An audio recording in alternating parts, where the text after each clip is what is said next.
Hello there everyone, and welcome to another installment of World vs. World Scourge guide. So you want to run trailblazing trinkets all the way around, and you can get these from Living World Story 3, or you can get them from the World vs. World PvP or Fractal vendors for that particular game mode's currency. If you're doing it that way, you can get two of the exact same kind, no problems. If you're doing it the Living World Story 3, you have to make sure to get two different varieties because these are considered to be unique accessories. The reason behind wearing trailblazing trinkets, which you always want to keep on no matter what else you do with the rest of the build, is it gives you enough toughness and vitality to tank two fully buffed CORs. So the maximum damage that those two CORs can do to you still will not kill you. For your armor, you want to start off with Scourge running full Trailblazer until you get a little bit more comfortable with it. As you get more comfortable playing the class and learning how to use your defensive cooldowns, and really learning how to dodge, that's the biggest thing for Scourge. That'll serve you better to run Trailblazers. Once you do, start switching out pieces to Viper's armor and Grieving weapons. This will allow you, with your shade up, to hit almost 50% duration, which is about as high as you want to go, because anything past that point is likely going to be resisted or cleansed.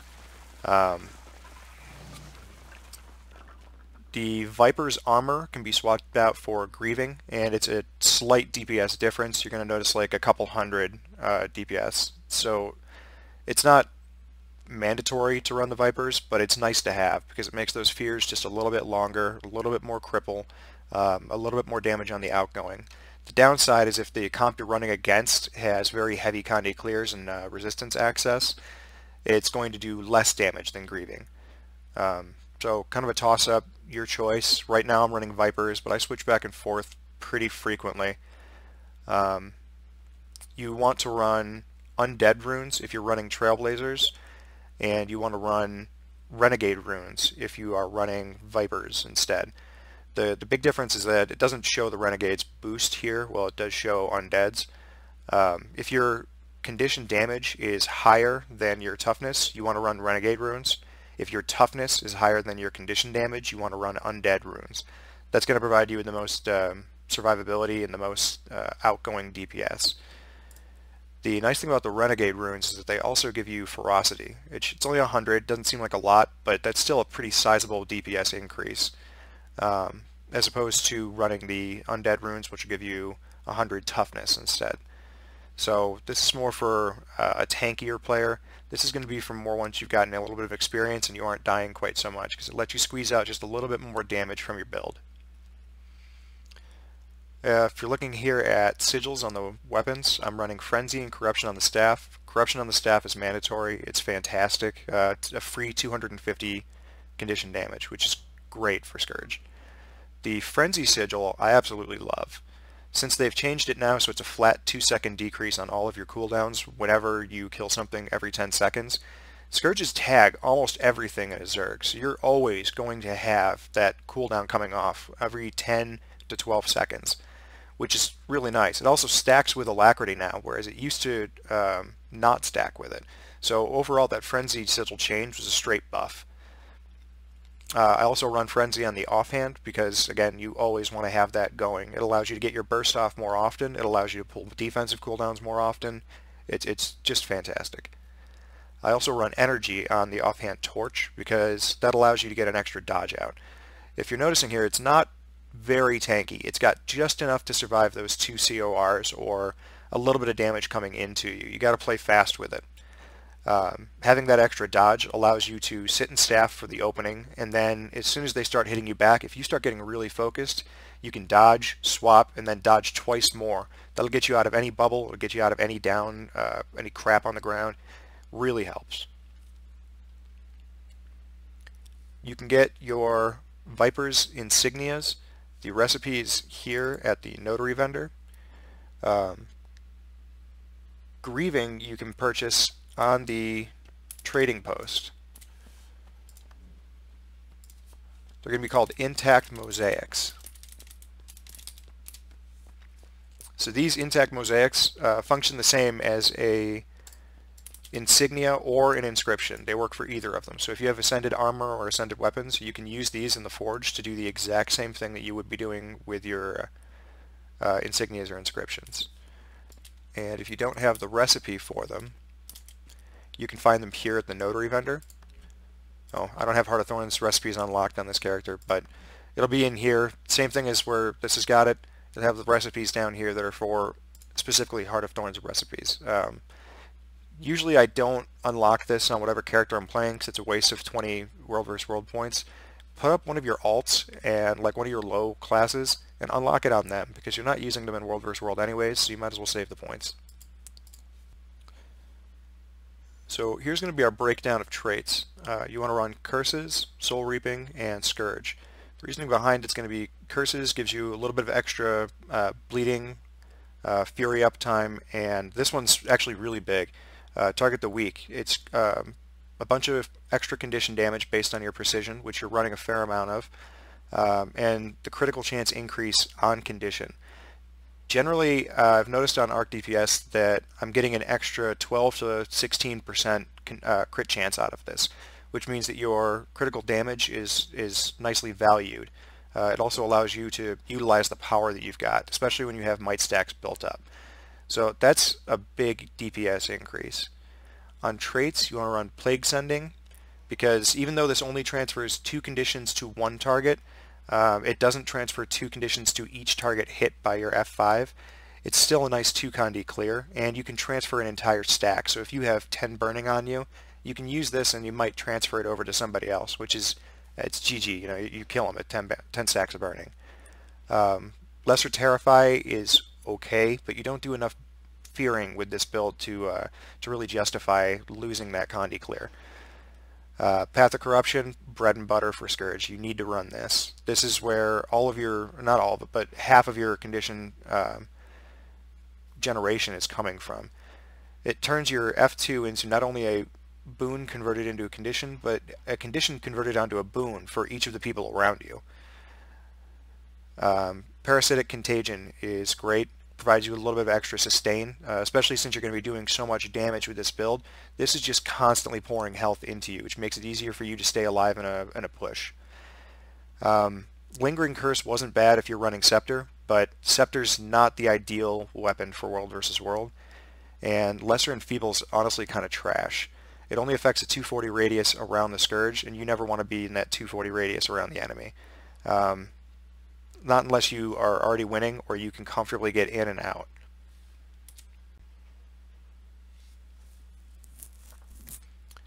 On the Soul Reaping line here, we're going to be running Soul Marks, Vital Persistence, and Doomfire.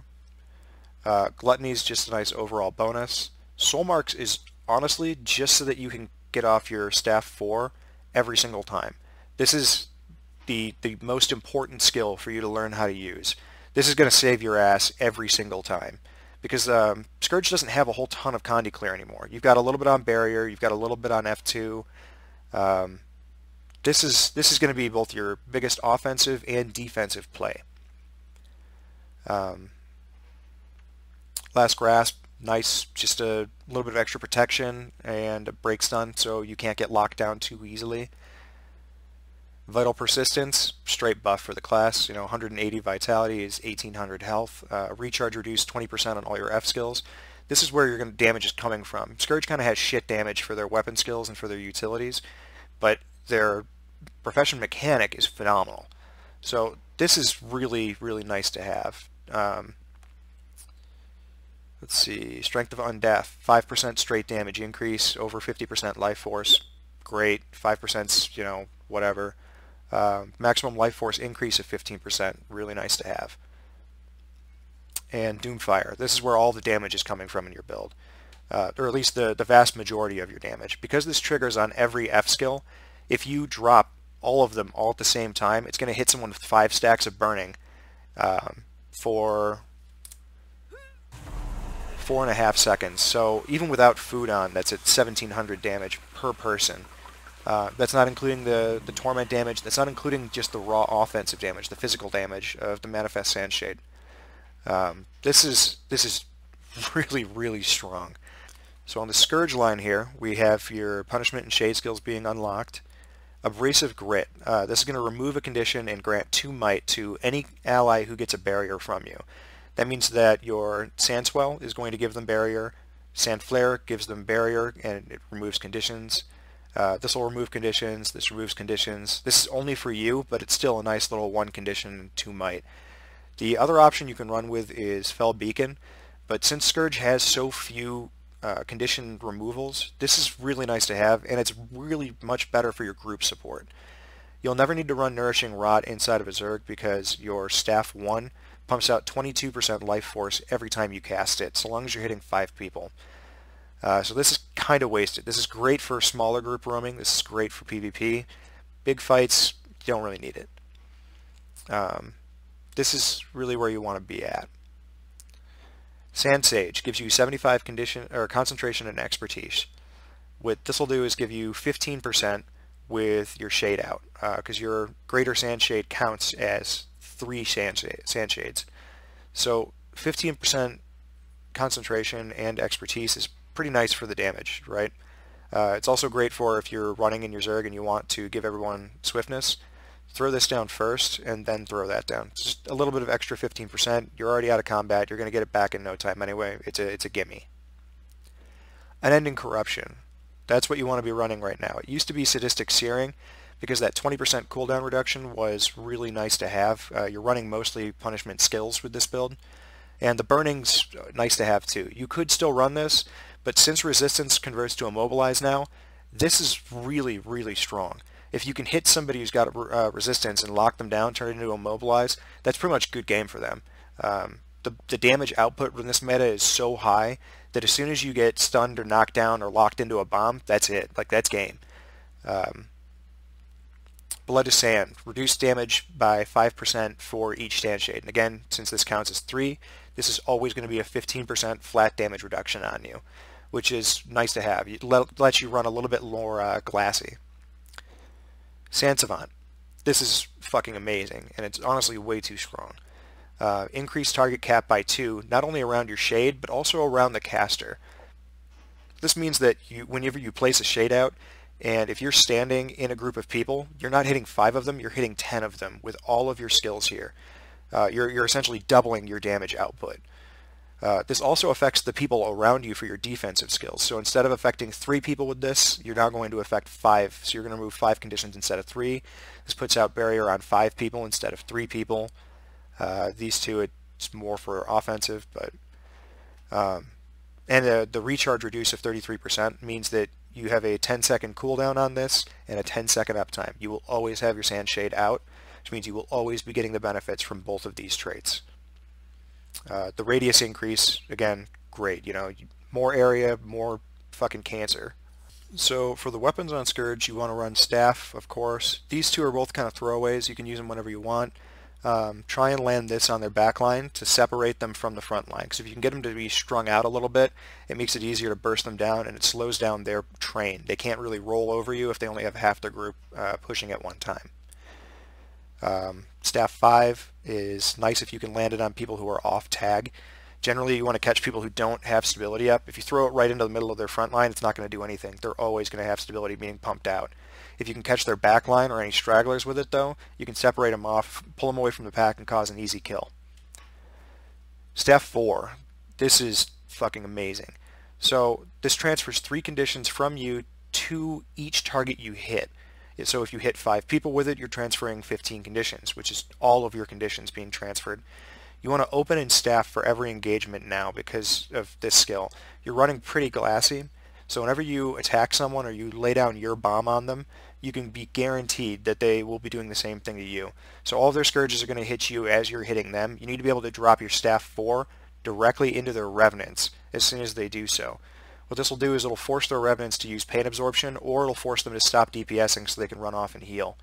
If they do pop pain absorption, then you can use your Well of Corruption on them and immobilize all 5 of the people around them, which is instant death. You know, in a push, that's death. You're going to kill them immediately.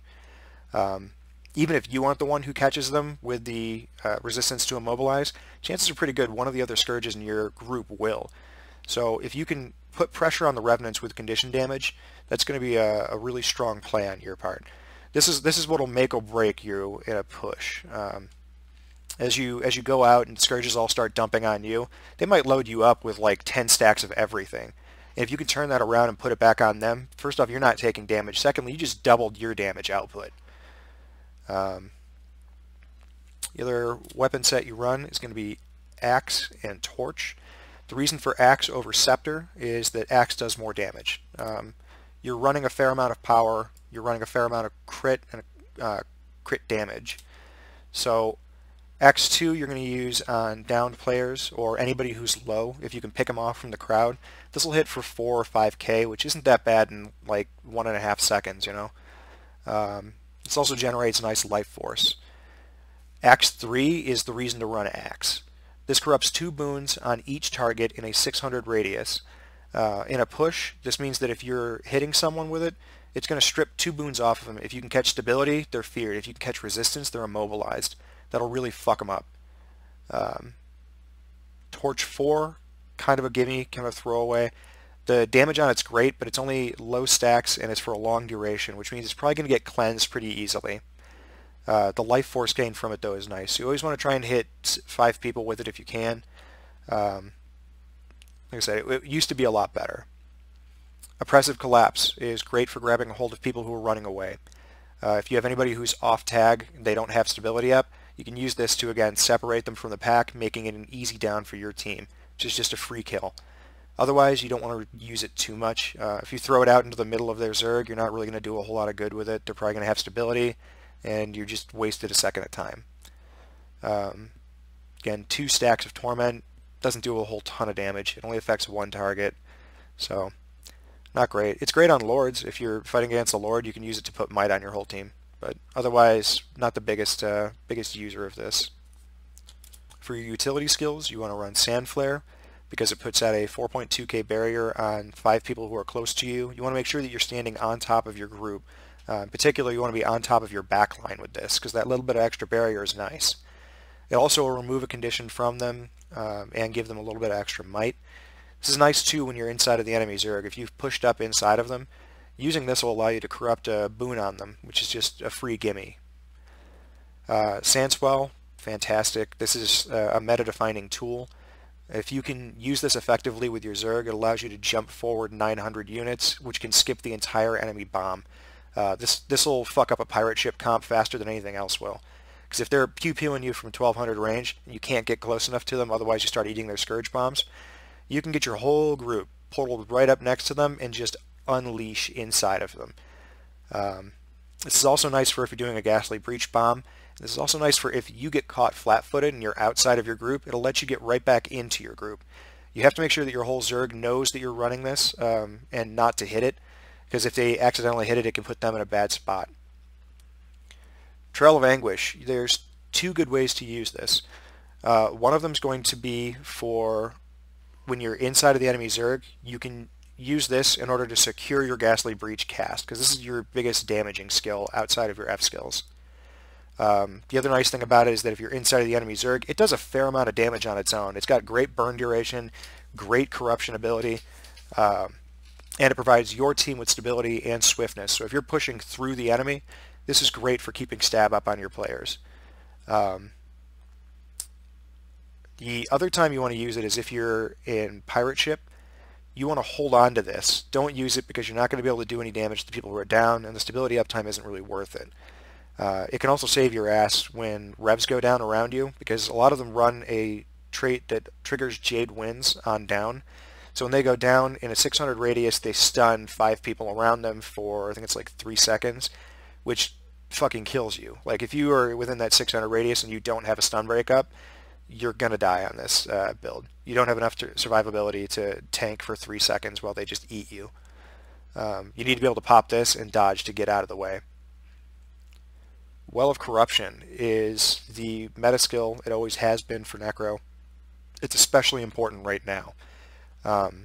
This is great for if you can force their Revenants to pop Pain Absorb and then drop it on top of them. It's also really great if their Firebrands are still using the resistance field.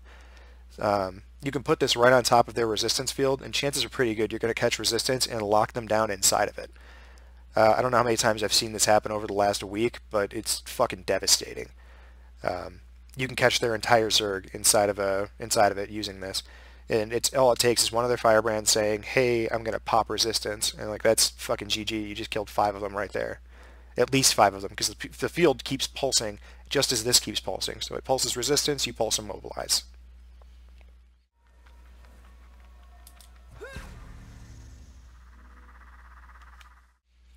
Ghastly Breach has 2 good uses. One of them is going to be when you are running away from the enemy and you're about to turn and burn. Or if they're pushing into you, you want to drop Ghastly Breach because it will slow them down, does a bunch of damage to them, it puts might on your team, and it converts boons into conditions. Really great for if they're pushing into you. The second way to use it is if you're pushing into them, especially combined with Portal. So you can Portal into the enemy's backline, dump your Ghastly Breach on them, and then immediately re-trigger your Portal to get right back out. That allows you to really slow their backline down, do a bunch of damage to them, and kind of strip them away from the front line. So you want to try and string them out again because that makes it easier to kill them. It's easier to kill 2 small groups than 1 big group. So for some gameplay tips, you want to stand near your party revenants and your boon share mesmers because they're going to give you fury and might, which greatly increases your outgoing damage. You all want to be about 300 units behind your front line. You are not running a Trailblazer frontline Scourge. This is not how it's played. If you're in the front line, you're going to get killed because the brutality changes strip stability on every hit that a Revenant does, and you only have 1 stability that you're giving out personally. If you're up in the front line, you're going to get stripped of stability, you're going to get caught in gravity wells, and you're going to get downed. You just don't have the survivability to tank up there. That's really just not your job. You know, your job in the Zerg is not to sustain, it's to do damage and corrupt boons. It's a very damage-heavy meta. You can't sustain in it. It's really whoever hits harder first that wins. You're going to want to try and hit the back line. The offensive pressure on this build is absolutely devastating there. If you're hitting the front line, they're going to just keep pumping boons out. They're going to keep healing right through it. If you can catch their back line with it, however, you're going to shut down all of their damage, which means that eventually you're just going to overrun their sustain.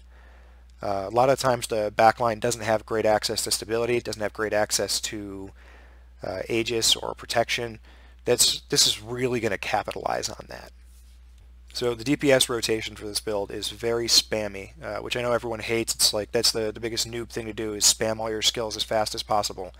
Well, with Scourge, that's kind of what you want to do. You want to land as much damage as is humanly possible. So anytime that you can hit 5 targets with your Sandshade, that's when you want to burst. And you have 2 different options for bursting. You have your big burst and you have your little burst. Your big burst is what you always want to open with. You want to go F1 right into the middle of them. And you want to make sure you're able to hit 5 people with it.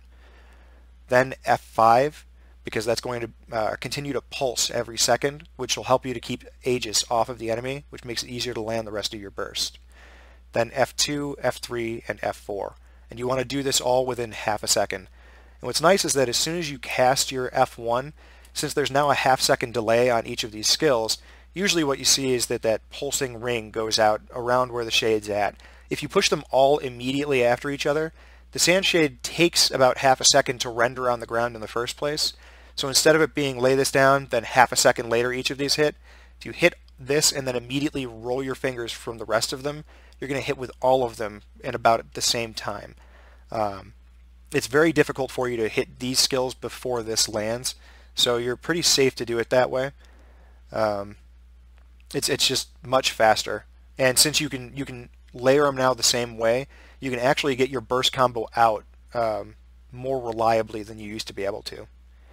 For your small bomb, because your Desert Shroud's on a 16-second cooldown, your Garrus Pillar's 12 seconds, and both of these are 8 seconds. Now, if you notice, these are half the cooldown of this, so you can use these twice as often. So your big bomb, you're going to want to use your F5, F2, 3, and then 4. Your small bomb, place a shade, F2, F3. You don't want to use F4 unless you have F5 up, just because it's easier to balance your damage that way. The fear isn't something you're likely to get a whole lot of anyway, but you want to try and maximize your ability to hit people with it. So having this strip Aegis is really nice for landing your fear, in addition to using your F2 and your shade drop, because these will strip 2 boons off of them in the first place, which if you get stability, great, you're fearing them and then also fearing them more. If you can catch their resistance, you're immobilizing them and then fearing them. It's nice to hit that way.